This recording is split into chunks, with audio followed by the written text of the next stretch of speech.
Hi all, I am Deepanshu Gupta, your teacher of accounts. So आप सब लोग कैसे हैं? अच्छे होंगे। सॉरी दोस्तों, कुछ लेट हो गया। मैं थोड़ा लेट वीडियोस अपलोड कर रहा हूँ क्योंकि पिछले 2 हफ्ते से कुछ पर्सनल काम से बिजी था। सो आज हम पढ़ेंगे कुछ पीरियोडिसिटी कॉन्सेप्ट के बारे में। सो पीरियोडिसिटी से क्या मतलब है? What is the meaning of that periodicity? Periodicity means period. Period means समय, वक्त, एक पीरियड। सो देखते हैं पीरियोडिसिटी कॉन्सेप्ट अकाउंटिंग वर्ड में क्या मीनिंग है उसका। Periodicity concept, this is also called as a concept of definite period.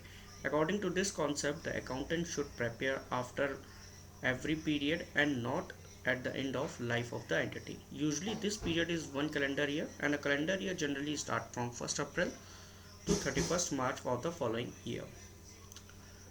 So take one example that if we have any business, if we start any business, suppose we have invested around 5 lakh rupees in the business, and business is going very good. After 1 year, you don't want to know about what is your profit and what is your expenditure exactly how much you have invested and how much you have earned the money. मतलब कहने का है कि अगर आपने business start किया है तो अगर आप क्या जानना नहीं चाहेंगे कि बिजनेस में क्या हो रहा है, कि आपने कितना प्रॉफिट अर्न किया है, कैसे कितना एक्सपेंडिचर किया था, क्या जो प्रॉफिट अर्न किया है उससे मेरा आगे का बिजनेस चल पाएगा कि नहीं। तो इसीलिए पीरियोडिसिटी कॉन्सेप्ट है। पीरियोडिसिटी कॉन्सेप्ट हमको ये बताता है कि एक कंपनी या एक कोई बिजनेस अगर वो स्टार्ट हुआ है तो उसका एक पीरियड होना चाहिए। हर एक पीरियड बाय समय टू समय पे रिपोर्ट्स बनाने चाहिए और देखने चाहिए क्या हो रहा है, और वो रिपोर्ट्स के बेसिस पे हम आगे की प्रिडिक्शंस करते हैं, फ्यूचर डिसाइड करते हैं कि ये बिज़नेस और आगे कितना चलेगा।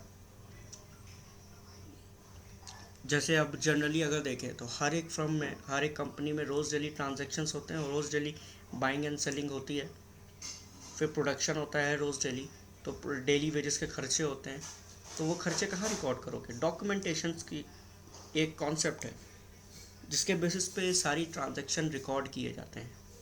हर चीज़ का डॉक्यूमेंट होना चाहिए। कल को ये नहीं कह सकते कि जैसे हम एग्जांपल लेते हैं कि अगर कोई बायर है, बायर कह रहा है मुझसे कि ये मैंने परचेज़ किया था इतने पे, बट तुम कह रहे हो नहीं इतने पे परचेज़ किया था। तो मेरे पास एक पर्चे में अगर लिखा होगा वो चीज़, तो एक क्या हो, एक डॉक्यूमेंट हो गया ना कि हाँ इस चीज़ को मैंने रिकॉर्ड किया, इतने रुपए का परचेज़ किया था, ये क्वांटिटी परचेज़ किया था और इतने टाइम पे परचेज़ किया था, इतने तारीख को परचेज़ किया था।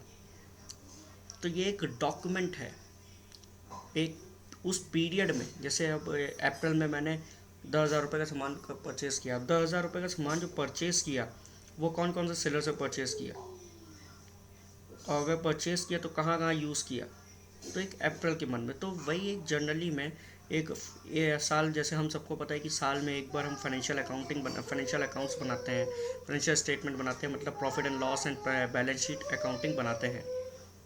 तो ये और पीरियड बाय पीरियड्स, मतलब जैसे अप्रैल में खर्चा हो रहा है तो अप्रैल के हमने खर्चे रिकॉर्ड किए, फिर मई में हो रहा है तो ऐसे करते करते 12 मंथ के खर्चे रिकॉर्ड करते हैं। फिर उन सारे 12 मंथ खर्चे को एक P&L अकाउंट में कोलिएट कर देते हैं और फिर उससे हम एक बैलेंस शीट बनाते हैं। तो यही मतलब है एक पीरियोडिसिटी कॉन्सेप्ट का। So thank you all. I think you all able to understand about the periodicity concept and importance of the periodicity concept. Meet you in the next video. Thank you all.